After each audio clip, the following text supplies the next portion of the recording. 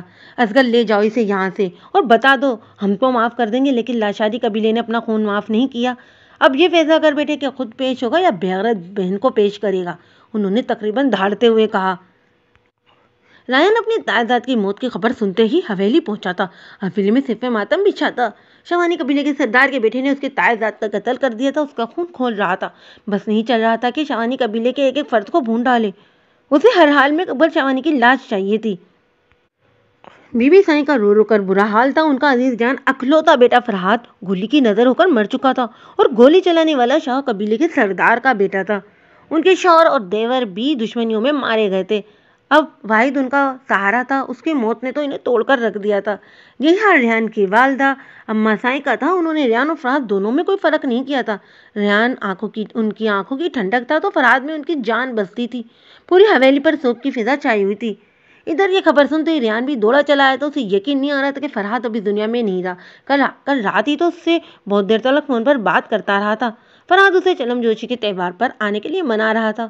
وہ نیا سردار بننے جا رہا تھا۔ ریحان کو اس کی ایک ایک بات یاد آ رہی تھی۔ وہ کتنا خوش تھا۔ سردار بننے کے بعد وہ بہت کچھ بدلنا چاہتا تھا۔ اس کے بہت سے خواب تھے جو تعبیر نہ پہنچ سکے۔ آج اس کی موت کی خبر ریحان پر کسی قیامت کی طرح ٹوٹی تھی۔ اس کی حالت تو غیر ہو رہی تھی۔ فرحات نہ صرف اس کا تائزاد بلکہ اس کا دوست ہمراہ سب کو ہی کچھ تو تھا۔ کسی نے اس کا سب سے زیادہ قیمتی چیز چھین لی تھی۔ شاہوانی قبیلے نے ہم سے دشمنی لے کر اپنی جڑیں اکھڑوا دی ہیں۔ ان کی نسلوں کو برباد نہ کیا تو میرا نام بھی ریحان لاشاری نہیں۔ اس نے غم و غصے کی حالت میں بی بی سائیں کو گلے لگاتے ہوئے عہد کیا۔ اس کا بس نہیں چل رہا تھا کہ اکبر شاہوانی کو زندہ گاڑ دے۔ اب سب کو جرگے کے فیصلے کا انتظار تھا جب اکبر شاہوانی کو موت کے گھاٹ اتارا جائے گا۔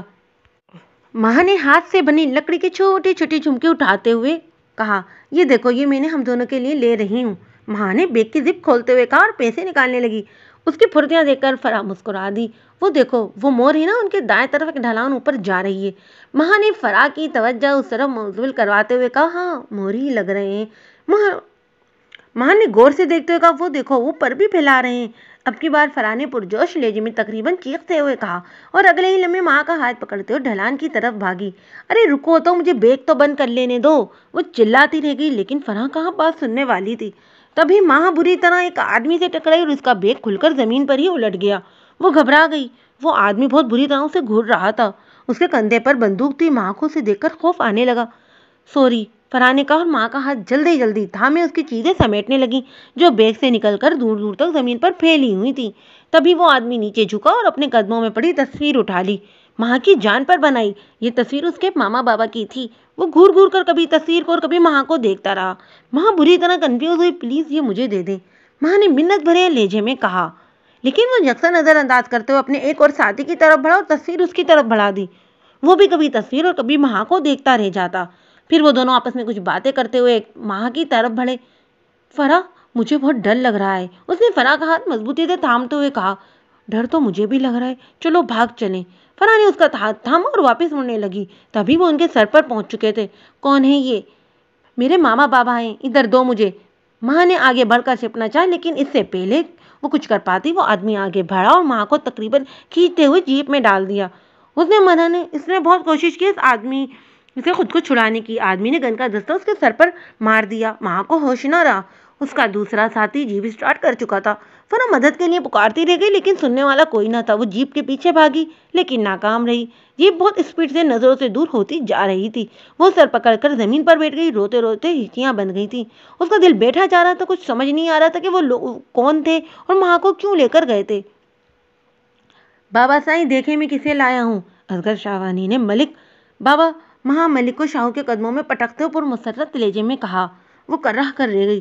کون ہے یہ؟ ملک شاہو ایک دم سیدھا ہوتے ہوئے ماں کی طرف اشارہ کرتے ہوئے بولا، یہ دیکھیں بابا سائیں، اللہ سوئنے نے بڑی مدد کی ہے ہماری۔